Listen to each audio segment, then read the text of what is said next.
Bonjour et bienvenue sur la chaîne Citoyen Lucide. Nous sommes aujourd'hui mercredi le 15 novembre 2023 et nous débutons notre revue de l'actualité maintenant.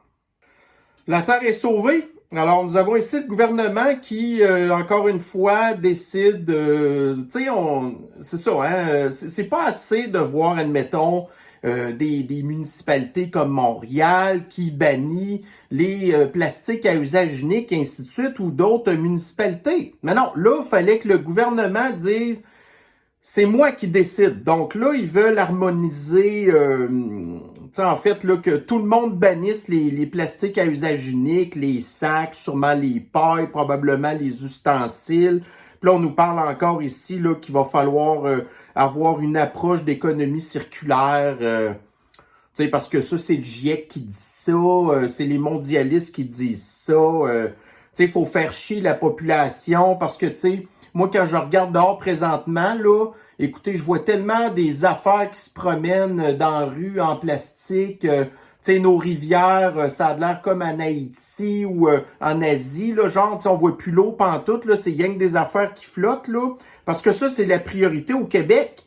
Mais, comme je vous disais, parce qu'il faut absolument que le gouvernement contrôle tout, hein? C'est plus assez de juste contrôler, entre autres, le transport en commun d'ailleurs, là.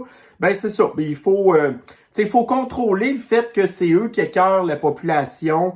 Puis, mais bon, on n'est toujours pas capable, par exemple, les municipalités qui, elles, vont ramasser vos vidanges aux 3 semaines ou qui sont pas capables de recycler vos affaires, ah ben, on va les interdire. Fait qu'en les interdisant comme ça, on va avoir moins de recyclage à faire. Mais en bout de ligne, mec, il y a moins de job à faire pour recycler nos affaires, ben attendez-vous pas à ce que vos comptes de taxes baissent. D'ailleurs, parlons-en des taxes, là, ça va être le prochain sujet. Alors, ici, dans le Journal de Montréal, donc pour mes abonnés qui restent à Montréal, mes pauvres abonnés de Montréal, alors là, ici, donc, Valérie vient de dévoiler son nouveau budget pour la ville de Montréal. Donc, budget 2024, une hausse de taxes record pour les Montréalais, mais évidemment, pas de baisse des dépenses pour la ville. Fait qu'on va pas couper dans le gras. Hein? Il n'y a pas eu assez d'avoir l'espèce de scandale de la numéro 2 de Valérie Plante qui s'est fait pogner à avoir abusé, en fait, là, de l'argent des payeurs de taxes, puis qui s'est fait d'ailleurs sacrer dehors de son poste. Non, donc là, ici, le budget de la ville de Montréal s'est rendu 7 milliards de dollars. Puis là, ils disent, l'inflation évaluée à 5,2% moins, en tout cas. J'ai bien hâte de voir, moi, tu sais, bref, en tout cas, si votre salaire a augmenté de 5,2%, ou, ben non, c'est bien certain. Puis là, d'ailleurs, ici, donc, vous allez avoir une hausse de votre compte de taxes de 4,9%. On nous dit là que pour une résidence évaluée à peu près à 695 000 $, ça représente 227 piastres. Donc, le compte de taxes, il va frôler les 4 900 $. Pour avoir plus de services à Montréal? Non, pas vraiment. Moi, je soupçonne qu'encore cet hiver, ça va prendre une semaine pour amasser la neige de une tempête de neige. Donc, dans les arrondissements, comme par exemple Pierrefonds, c'est 7,2% d'augmentation et Ville-Marie, 2,6%. Ouais, fait que une belle hausse du budget de 3,5%. Puis là, Valérie, elle a dit que c'est une hausse modeste et contenue dans un contexte de ralentissement économique. Fait que bon, alors, je sais pas non plus, ça va ressembler à quoi la hausse de taxes pour les commerçants, puis à Montréal.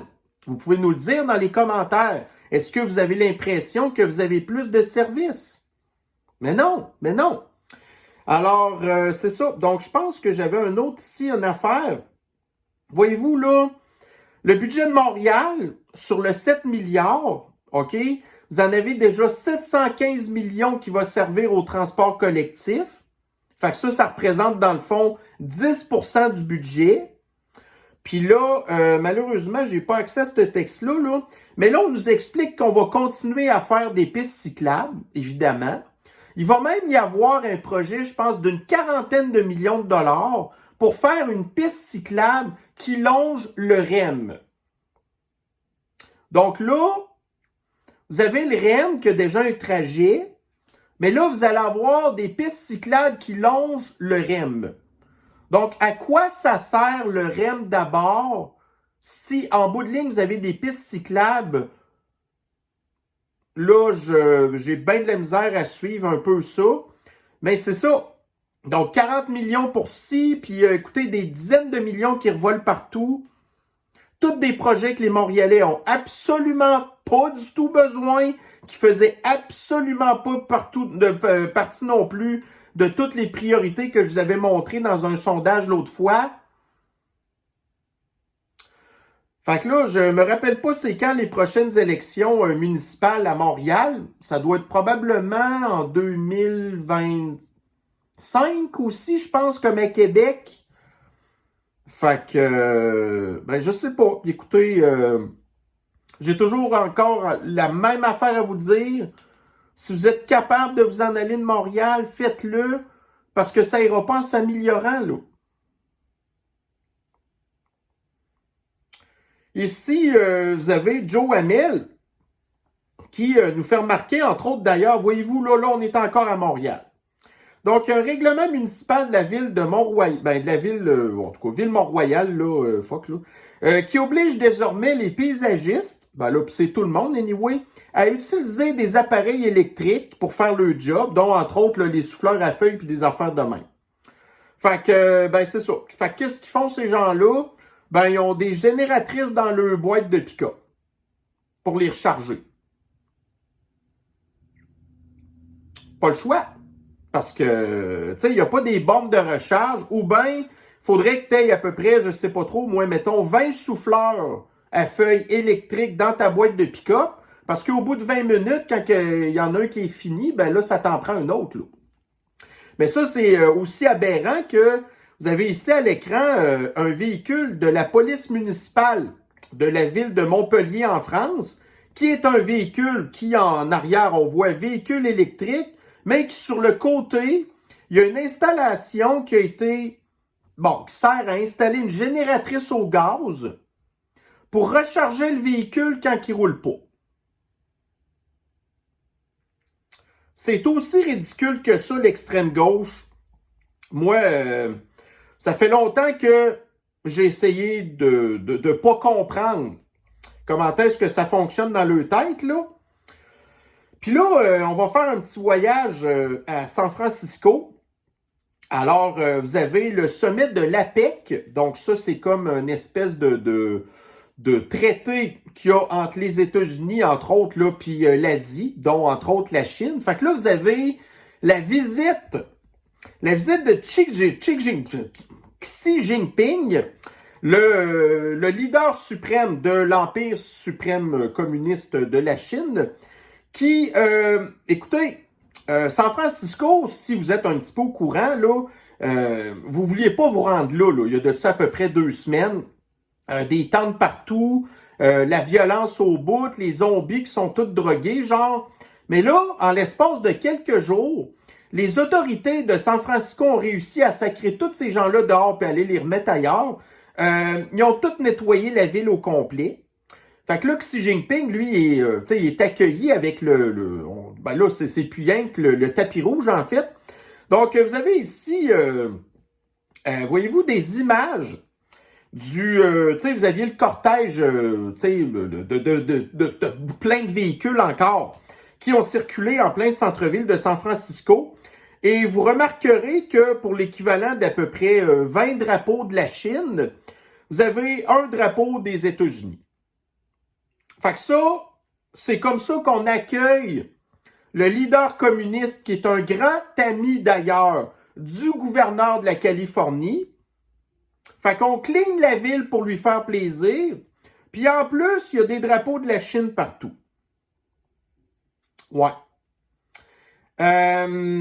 Puis là, d'ailleurs, tu sais, du fait que c'est tellement ridicule de voir que ça l'a pris la visite de Xi Jinping pour nettoyer la ville de San Francisco. Donc là, vous en avez un ici qui a fait en tout cas, une belle petite question un peu comique, là. Donc, San Francisco, bon, ça, excusez-moi, là, c'est la fameuse espèce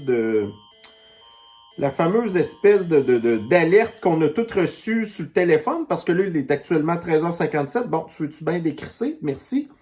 Alors, donc, qu'est-ce qui serait la meilleure façon de gérer la ville de San Francisco? La question était, donc, tu sais, en fait, là, on sait, là, des régimes autoritaires. Donc, le régime autoritaire chinois ou bien le wokisme progressiste. Parce que à San Francisco, c'est woke au bout, là, la gestion. Mais on a vu que la ville de San Francisco, c'est devenu une dompe à ciel ouvert. Mais là, quand on sait que le leader de, le régime autoritaire de la Chine vient visiter, ah ben là, tout d'un coup, la ville est super propre. Donc, dans 88% pour l'instant, des répondants disent que finalement, c'est mieux gérer San Francisco sous un régime communiste autoritaire. Alors, écoutez, si c'était le même genre de... Parce qu'on sait que Montréal et San Francisco, c'est le même genre de gestion. Donc, pour que Montréal soit bien géré, ça prendrait peut-être un régime autoritaire à la chinoise. Mais là, voyez-vous, c'est ça que les mondialistes, ils veulent. Fait que, est-ce que les mondialistes ont raison, finalement, que le communisme pourrait régler nos problèmes? Écoutez, là, c'est vraiment une question super niaiseuse que je vous pose, mais quand on voit en bout de ligne qu'est-ce que ça donne, parce que si vous vous promenez dans les grandes villes en Chine, qui ont plus de population quasiment que le Canada au complet, ben vous voyez pas des affaires qui traînent partout. Fait que c'est un constat qui est pas plaisant à faire, mais en tout cas, ça a l'air de marcher. En tout cas, fait que, ouais. Ici, on va s'en aller en Afrique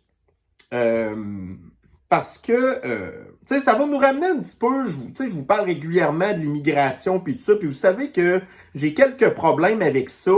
On a besoin d'immigration, mais pas celle qu'on a présentement. Puis là, tu sais, quand ils nous disent genre, oh, c'est parce que ça nous prend de la main-d'œuvre, ainsi de suite. Puis là, vous avez, j'ai d'autres affaires qui viennent avec ça. Là, je pense que c'est-tu lui ici? Non, c'est pas celui-là.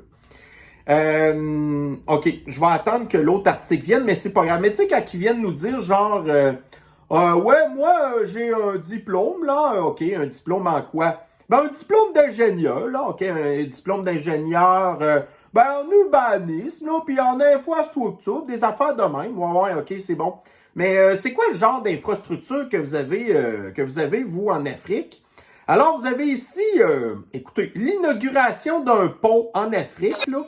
Alors, on va regarder ensemble la petite vidéo. OK. Donc, tout simplement, la coupure du ruban, puis là, tout d'un coup, le pont s'effondre sous les pieds des dignitaires qui étaient là pour écouter. Puis un pont, là, c'est un grand mot. Parce que là, on parle ici d'une passerelle qui a à peu près 2 personnes de large. Puis là, ils ne sont même pas capables de faire des affaires de même. Puis après ça, on se surprend comment ça se fait que l'Afrique est dans l'état qu'elle est présentement. On se surprend comment est-ce que pendant le colonialisme, toutes les capitales des principaux pays d'Afrique, quand c'était nous qui s'en occupions, c'était tout beau.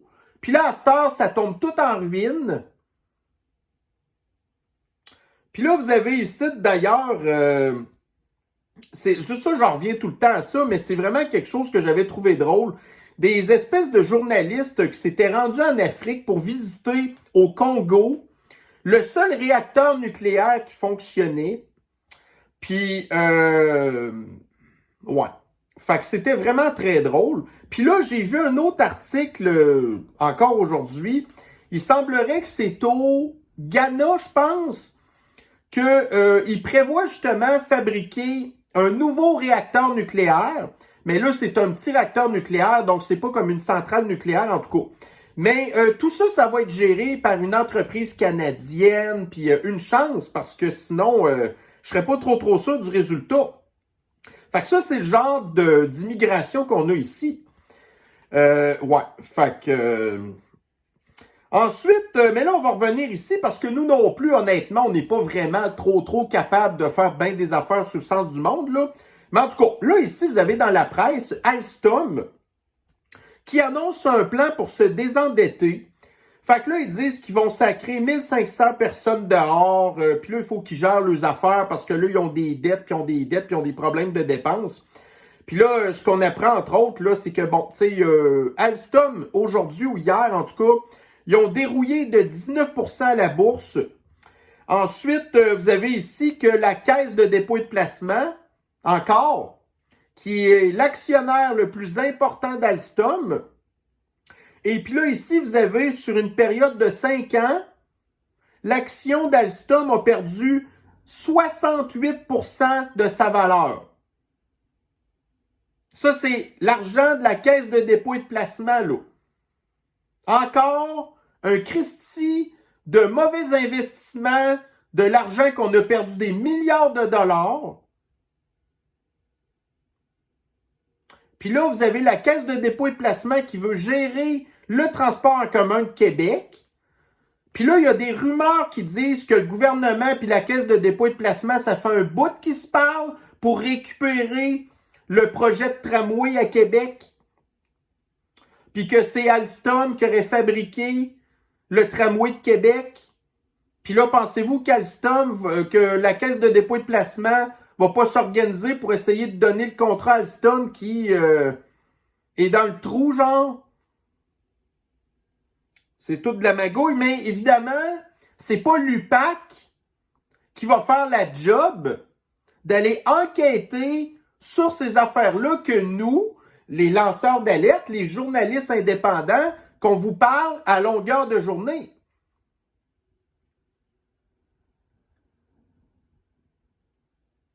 T'sais, vous avez ici dans Radio-Canada, là, on s'en va à Trois-Rivières. Vous vous souvenez, hier, je vous ai dit à Trois-Rivières, ils veulent construire une affaire de 200 logements pour les étudiants.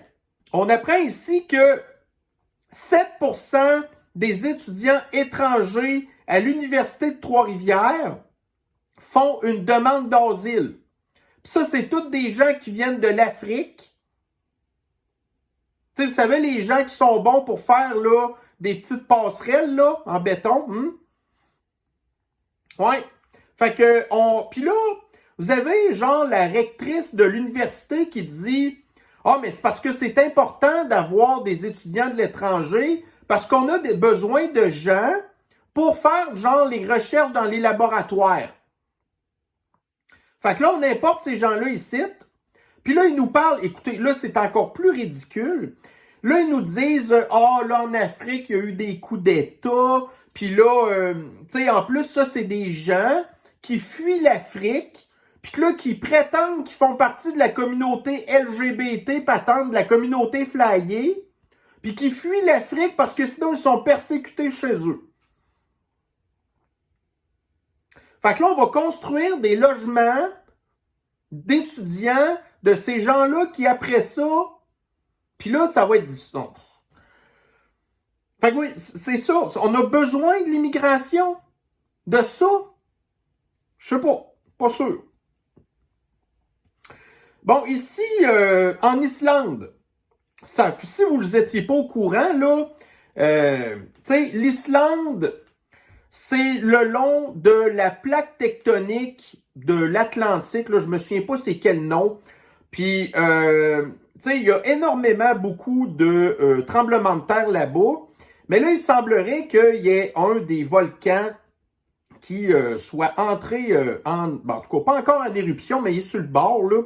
Puis là, dans les derniers jours, il y a eu des milliers de petits tremblements de terre, genre. Puis là, vous avez ici, là, bon, des rues qui sont effondrées, des maisons qui sont craquées de partout. Fait que je suis pas sûr que en Islande, la priorité, c'est de bannir les plastiques à usage unique. ou le changement climatique. Mais nous, c'est un petit peu ça nos problèmes en Occident, c'est qu'on n'a pas assez de ce genre d'événements-là pour se remettre les priorités aux bonnes places. Parce que si, admettons, vous aviez Montréal qui se retrouvait craqué de partout, ben, je suis pas sûr que c'est déjà le cas des aqueducs, admettons, là, mais, tu sais, des gros trous partout, là. Puis des tremblements de terre tout le temps. Pas sûr qu'à Montréal, la priorité, c'est d'aller faire des pistes cyclables le long du REM ou de bannir les plastiques à usage unique. Ça va peut-être nous prendre ça à un moment donné. Tu sais, au lieu d'avoir, admettons, un régime autoritaire communiste, parce que, tu sais, on ne veut pas ça non plus, là, ça, c'est du contrôle social. Mais s'il y avait ce genre de catastrophe-là, un peu, puis on ne souhaite pas du mal à personne, mais ce que je veux dire, c'est ça. C'est que ça nous permettrait peut-être de dire, ouais, mais là, on va peut-être mettre nos niaiseries de côté, puis on va s'occuper des vraies affaires. En tout cas, les Islandais, c'est un petit peu leur réalité présentement. Bon, ici, ça, j'en parlerai pas vraiment, là. Bon, ici, c'est ça. Donc, vous avez, c'est ça. Fait qu'hier, le convoi de Xi Jinping qui se promenait à San Francisco avec, d'ailleurs, lui, tu sais, il est venu, de toute manière, regarde, Joe Biden fait les mêmes affaires. Quand il s'en va ailleurs, tu sais, il y a son convoi, genre de 75 chars qui se promènent.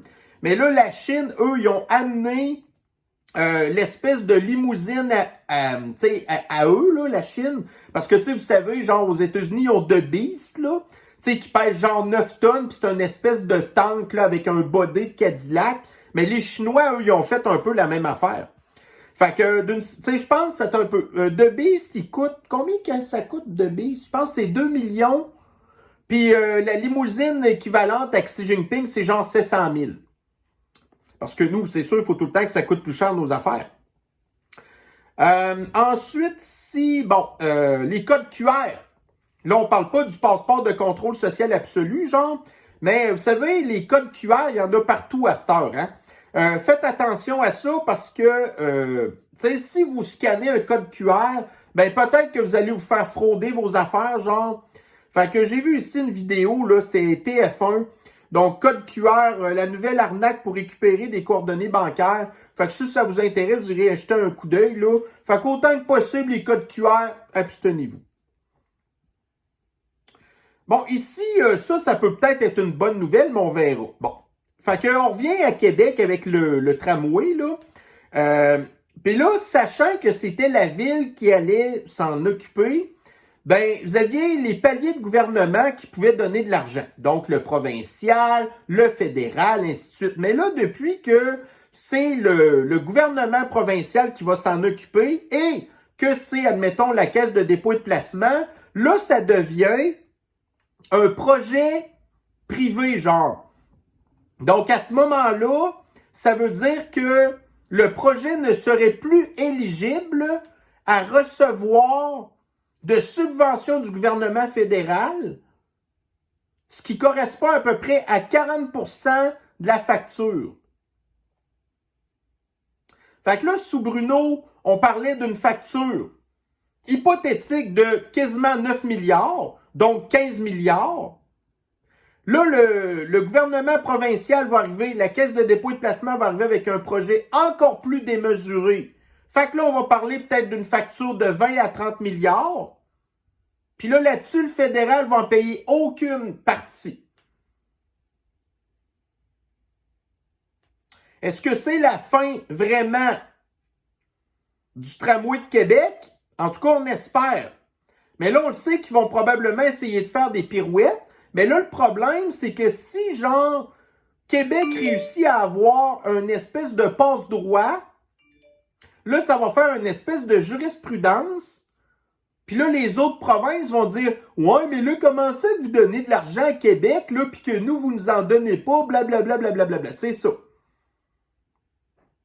Fait que le Québec va encore passer pour une gang de maudits crosseurs.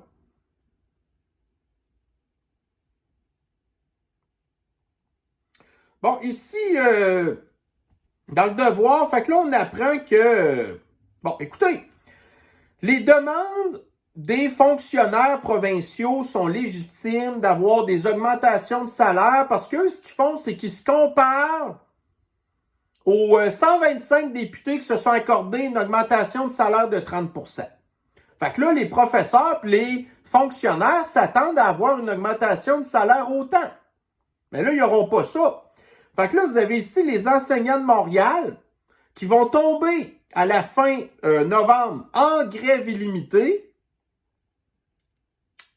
Puis là, ben, vous avez ici les parents qui sont inquiets parce que là, leurs kids ne seront pas à l'école. Là. Puis là, ben, il faut que les parents s'arrangent avec. Fait que c'est toujours les Québécois qui sont pris en otage par des organisations terroristes comme les syndicats ou le gouvernement, qui est aussi une organisation terroriste. Parce que quand tu fais du tort à la population, tu es un terroriste. Le gouvernement et les syndicats passent le temps à faire ça, du mal à la population. Donc, c'est des terroristes. Ici, vous avez dans le Tom's Guide, on apprend que selon une étude faite aux États-Unis, donc les voitures électriques font moins de kilomètres que les voitures thermiques.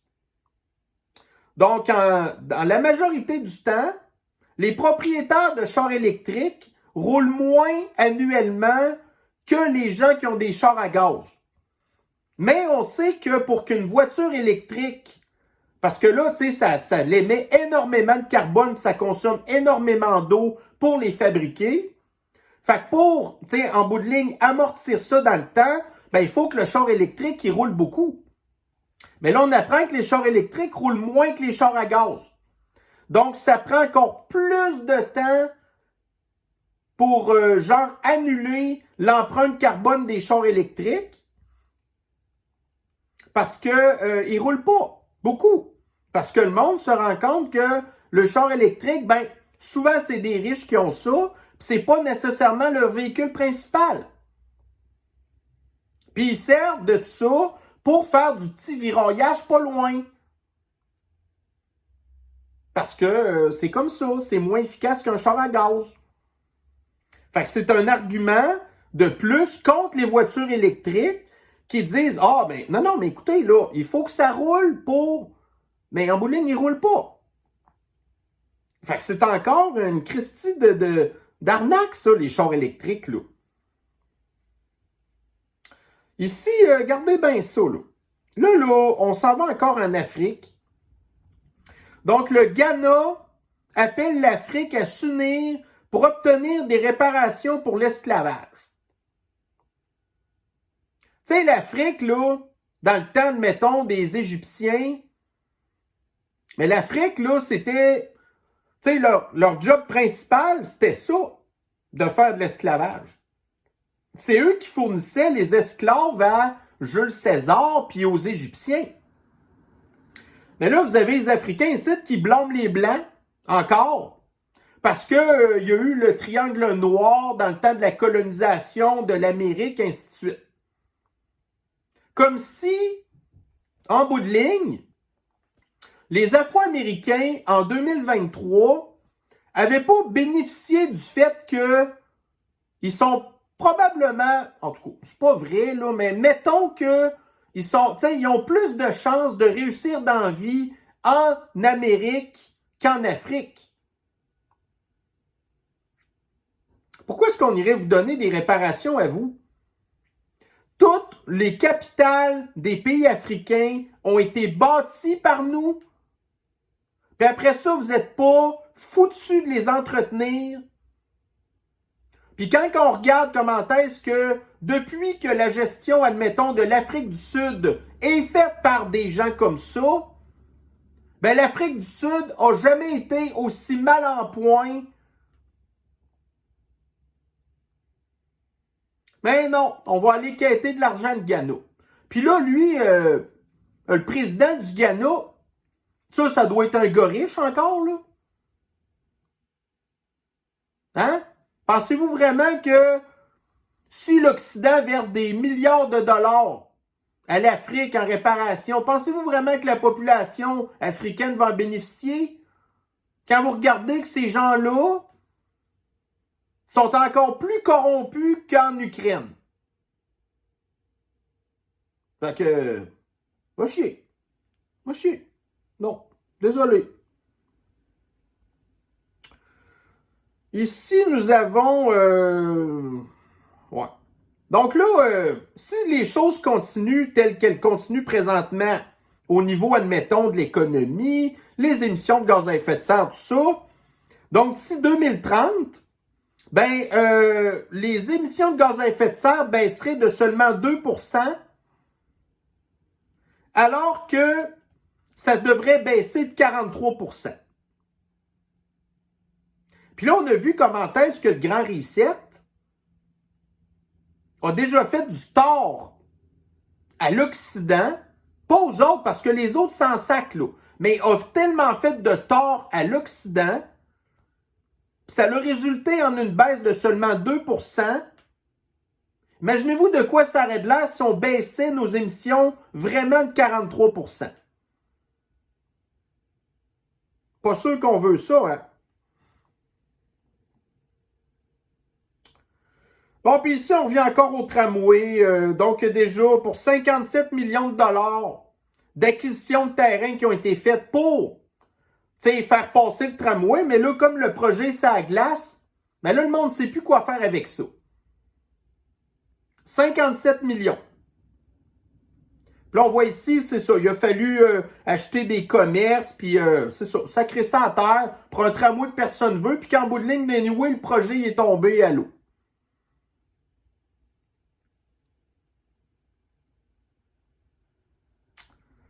Et ici, vous avez, pendant ce temps-là, aux États-Unis, les démocrates qui vont donner, en tout cas, qui vont dégeler un 10 milliards supplémentaire du gouvernement iranien qui finance le Hamas et le Hezbollah. Ça aussi, c'est une priorité de faire ça. Ah oui, je n'avais-tu parlé de ça hier? Je suis pas sûr. Je pense que oui. Vous savez, ah oui, j'en ai parlé, je pense, l'histoire là, des Kings de Los Angeles qui vont venir ici. Là. Ouais, OK. Ça fait que ça ici. Ah oui, une autre affaire. SAQ Click, ça a coûté 41 millions. Puis là, il a fallu embaucher des gens. Il a fallu payer des heures supplémentaires. Finalement, ça ne marche pas. Puis en plus, les employés de la SAC sont tous découragés. La moitié des employés, 60%, à cette heure, ils pensent qu'ils veulent s'en aller de la SAC. Ça a coûté 41 millions. Ça, c'est comme l'application d'Arrivecan qui a coûté 54 millions. Une application sur l'échelle du pays au complet qui a coûté 54 millions. Là, SAQ Click, à l'échelle du Québec, ça a coûté 41 millions. Est-ce que ça a amélioré la qualité de service? Non. Puis là, on parle juste de la SAQ. Fait que moi, ce que je pense, c'est que, écoutez, si la prochaine affaire, c'est pour Revenu Québec, admettons, pour l'identité numérique, ça va probablement coûter au moins 1 milliard. Puis quand on va tomber pire que ça, dans le ministère de l'Antisanté, rajouter peut-être un autre 5 milliards. Fait que l'identité numérique, on est très loin de ça, je pense.